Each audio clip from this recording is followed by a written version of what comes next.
নাঙ্গলকোটে Lakshmi Padua premier club gold cup football tournament final খেলা অনুষ্ঠিত। শুনছিলেন শিরোনাম, এবার বিস্তারিত।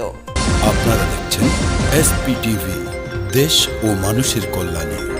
কুমিল্লার নাঙ্গলকোটের লক্ষ্মী পদুয়া প্রিমিয়ার ক্লাবের আয়োজনে gold cup football tournament final খেলা শনিবার বিকেলে লক্ষ্মী পদুয়া উচ্চ বিদ্যালয় মাঠে অনুষ্ঠিত হয়েছে।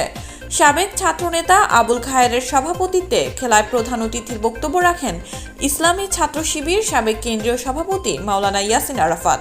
ছাত্রনেতা মাওলানা সাদ্দাম হোসেন ওহিদির সঞ্চালনায় বিশেষ অতিথির বক্তব্য রাখেন বাংলাদেশ শ্রমিক কল্যাণ ফেডারেশন নাঙ্গলকোট উপজেলা সভাপতি মাওলানা ওমর ফারুক মিয়াজি, নাঙ্গলকোট উপজেলা উত্তর ছাত্র শিবির সভাপতি নেসারউদ্দিন আহমদ, উপজেলা বৈষম্য বিরোধী ছাত্র আন্দোলন সমন্বয়ক ফরহাদ হোসেন। এ সময় উপস্থিত ছিলেন নাঙ্গলকোট প্রেস ক্লাব সাধারণ সম্পাদক তাজুল ইসলাম, রায়কোট উত্তর ইউনিয়ন আমির মাওলানা আব্দুল মান্নান, ৪ নং ওয়ার্ড মেম্বার মুজিবুল হক, মাওলানা আবুল হাশেম, মাওলানা আব্দুর রহমান, আবু সুফিয়ান হেলাল, আনোয়ার হোসেন, মাওলানা ইয়াকুব হোসেন প্রমুখ। খেলায় পদ্ম ফুটবল একাদশকে ৩-২ গোলে হারিয়ে বিজয় লাভ করেন মেঘনা ফুটবল একাদশ। অনুষ্ঠান শেষে বিজয়ী ও রানার্স আপ দলের হাতে পুরস্কার তুলে দেন খেলা চালিয়ে যাওয়ার জন্য আর কি সবাই সুশৃঙ্খলভাবে খেলা চালিয়ে গেছে। এজন্য আমি লক্ষ্মী পদুয়ার ভাইদেরকে ধন্যবাদ জানাচ্ছি যে তারা এত সমস্যার মধ্যে সুন্দর একটা খেলা উপহার দেওয়ার জন্য আমাদের অংশ দিয়েছেন। আমাদের আজকের পদবর্তী এসে আমাদেরকে প্রোগ্রামে ধন্যবাদ করছেন। আমরা আজকের এই এলাকাবাসীর পক্ষ থেকে আজকের এই অনুষ্ঠানের পক্ষ থেকে মোহতারাম কেন্দ্রীয় সভা সাবেক কেন্দ্রীয় সভাপতিকে অভিবাদন জানাচ্ছি, ধন্যবাদ জানাচ্ছি, শ্রদ্ধাবোধ এবং জানিয়ে এবং এলাকাবাসীকে আগামী দিনের যে কোনো চ্যালেঞ্জ মোকাবেলায় এই দেশের সমাজ উন্নয়নে বৈষম্য দূর করার মধ্যে দিয়ে একটি সুন্দর একটি সুষম সমাজ ব্যবস্থা উপহার দেওয়ার জন্য সবাইকে কাঁধে কাঁধ মিলিয়ে কাজ করার আহ্বান জানিয়ে আজকের প্রোগ্রামে সভাপতি ঘোষণা করছি। একজন মুসলমান হিসেবে আমরা যেভাবে আজকে খেলাধুলা করেছি, পাশাপাশি আল্লাহর পক্ষ থেকে আমাদের জন্য কিছু নির্দিষ্ট কিছু কাজ আমাদের জন্য দিয়ে আল্লাহ আমাদের জন্য পাঠিয়েছেন। আমাদেরকে দুনিয়াতে একটা নির্দিষ্ট কাজ এবং একটা নির্দিষ্ট সময়ের জন্য পাঠিয়েছেন। সমাজ ব্যবস্থা আসলে মুমিনের প্রত্যেকটি কাজ হচ্ছে ইবাদত, সেটা যদি আল্লাহ এবং রাসূল সাল্লাল্লাহু আলাইহি ওয়াসাল্লামের পথে যদি হয়, তাদের সাথে বিধান যদি হয়।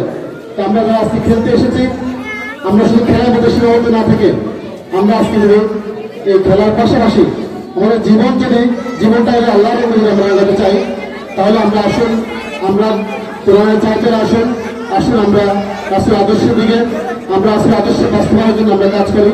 তিন পক্ষ, এক পক্ষ বিজয়ী, এক পক্ষ পরাজিত, আরেক পক্ষ দর্শক। বিজয়ী যারা, তাদেরকে অভিনন্দন জানাচ্ছি নৈপুণ্য অর্জন করে বিজয় লাভ করার জন্য।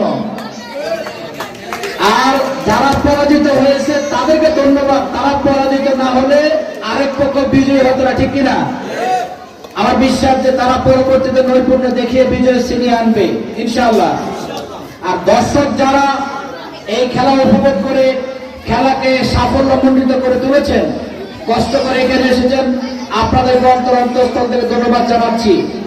প্রিয় ভাই ও বন্ধুগণ, আমাদের সমাজে ক্রীড়া বিনোদন খেলা একটি গুরুত্বপূর্ণ অংশ, কিন্তু সমস্যা হচ্ছে এই খেলার কারণে আমাদের মধ্যে সংঘর্ষ লেগে যায়, মারামারি লেগে যায়, পক্ষ প্রতিপক্ষ তৈরি হয়, ঠিক কিনা? আজকে এসে আমি অভিভূত যে এখানে ফাইনাল খেলা হওয়ার পরেও কোনো সংঘর্ষের ঘটনা ঘটে না, ঠিক কিনা? এই জন্য আমি আপনাদেরকে অন্তরস্থল থেকে মোবারকবাদ জানাই। সুস্থ দেহ, সুস্থ মন, সুস্থ বিনোদন, এটাই যদি আমাদের টার্গেট হয়ে থাকে, তাহলে এই ধরনের খেলার চর্চা আমাদের মধ্যে আরো অনেক বেশি বাড়বে। আজকে যুবক যারা, কিশোর যারা, যারা এদেশের সম্পদ, যারা এই দেশকে সমৃদ্ধির পথে এগিয়ে নিয়ে যাবে, এই যুবকদেরকে আমরা সঠিকভাবে গড়ে তুলতে ব্যর্থ হয়েছি। আজকে আমাদের জন্য দুর্ভাগ্যের বিষয় হচ্ছে যে যুবকদের জন্য রাষ্ট্র পরিকল্পনা করার কথা, যে যুবকদেরকে কর্মসংস্থানের ব্যবস্থা করার কথা, যে যুবকদেরকে মাদক থেকে দূরে রাখার কথা, যে কিশোরদেরকে ইফটিজিং থেকে দূরে রাখার কথা, যে কিশোরদেরকে কিশোর জ্ঞান থেকে মুক্ত রাখার কথা, আজকে আমাদের কিশোর যুবকদের জন্য আগামী রাষ্ট্রের বানানোর জন্য পরিকল্পনা গ্রহণ না করে এই যুবকদের হাতে মাদক তুলে দিয়ে, অস্ত্র তুলে দিয়ে মাদক তুলে দিয়ে অস্ত্র তুলে দিয়ে তাদেরকে ধ্বংসের ব্যবস্থা করা হয়েছে, ঠিক কিনা? আমরা বলতে চাই এই যুবকরা আগামী রাষ্ট্র গড়ার কারিগর। আগামীতে যুবকদের মধ্য থেকে কেউ চেয়ারম্যান হবে, এমপি হবে, মন্ত্রী হবে, সচিব হবে। এই যুবকরা যাতে মাদকে যুক্ত না হয়ে, হতাশায় যুক্ত না হয়ে একটি সুন্দর জীবন গঠন করতে পারে, সেজন্য আজকে সমাজের যারা কর্তা ব্যক্তি রয়েছেন, রাষ্ট্রের কর্মকর্তা যারা রয়েছেন, তাদেরকে পরিকল্পনা গ্রহণ করতে হবে। আমাদের একটি যুবকের যেন হতাশায় নিমজ্জিত না হয়, আমাদের একটা যুবকের যেন ইয়াবা, মাদক সহ, পেন্সিলিন সহ বিভিন্ন মাদকের সাথে যুক্ত না হয়, তার জন্য আমাদের পরিকল্পনা গ্রহণ করতে হবে। রাজি আছেন কিনা? এই লক্ষ্মী প্রতিভাবাসীকে আমি আহ্বান জানাতে চাই, আমাদের যুবকরা আমাদের সম্পদ। এই যুবকদেরকে আমরা আগ্রহ রাখবো, এই যুবকদেরকে আমরা দিক নির্দেশনা দেব, এই যুবকদেরকে মাথায় হাত বুলিয়ে মাদক থেকে, সন্ত্রাস থেকে, চাঁদাবাজি থেকে, ইফতিজিং থেকে, সকল ধরনের অপকর্ম থেকে আমরা বিরত রাখবো ইনশাআল্লাহ। SPTV দেশ ও মানুষের কল্যাণে।